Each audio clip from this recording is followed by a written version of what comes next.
But his delight is in the law of the Lord, and in his law doth he meditate day and night. Let me tell you about my great God.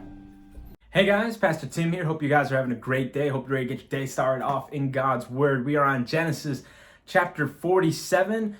Jacob and the rest of his family, 70 or 66 people, I believe in all, have now made it to Egypt. And they're establishing themselves in the land. Like we said last chapter, this chapter kind of begins again with the whole shepherd occupation thing. The brothers, or at least some of the brothers, go to meet Pharaoh with Joseph, and he asks them what their occupation is, and he tells them, we are shepherds, and we are seeking to shepherd our flocks in the land and so forth. And of course they're asking for the portion in the land of Goshen, just kind of on the outside of the main part where most of the Egyptians are going to live, because like we said in the last video, sheep are an abomination unto the Egyptians. So in order for them to continue to keep up their livelihood, they need to go kind of in that direction. But we do see here Jacob also meeting Pharaoh for the first time, and he blesses Pharaoh. And this might seem kind of unique, like why would Jacob bless Pharaoh? Now, from a human point of view, it's understandable, because it's like, well, this is the guy that's, harboring, sheltering them, providing for them and so forth. But you got to also think the spiritual implications, well, isn't this the leader of what is a representation of the world in the Bible? And yeah, that's true. But I think this shows us a good picture of Jacob, or Israel, being a follower of God, blessing Pharaoh, the leader of the world. And it's just kind of a good picture, I think, that the only blessing or the greatest blessing the world can ever receive, and those of the world can ever receive, or you want to put it in this way, those that are lost in the world can ever receive, is the blessing from God's children, from God through his children, and our witness unto them. That's the greatest blessing that the world can ever receive from God, is his gift of salvation. That is through the witness of his children, of his followers.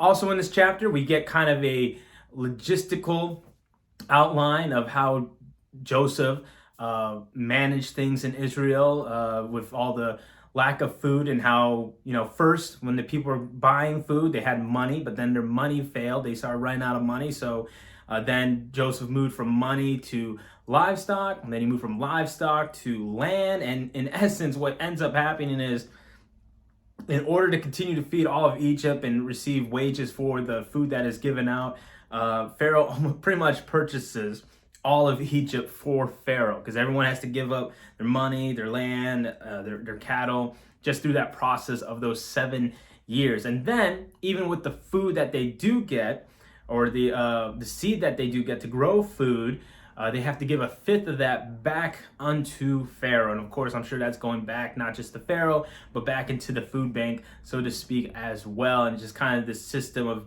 how Joseph was able to manage the high demand for food during this time. And of course, we see that Joseph did a good job of it.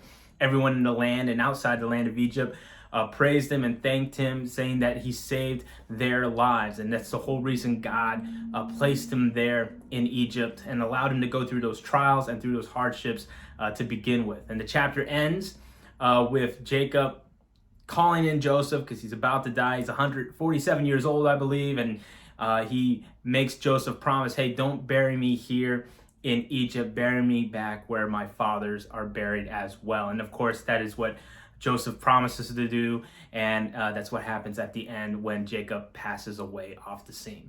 That's all we got for today's chapter. Kind of more of a just kind of like a checklist of like just wrapping things up, so to speak. But of course, still write things that stick out to you. Write things down that are unique. Write things down that you're like, oh, so this is what's happening, or this is how we handled this situation. And of course, tell somebody about what you got out of God's word today. Stay safe, stay healthy. God bless.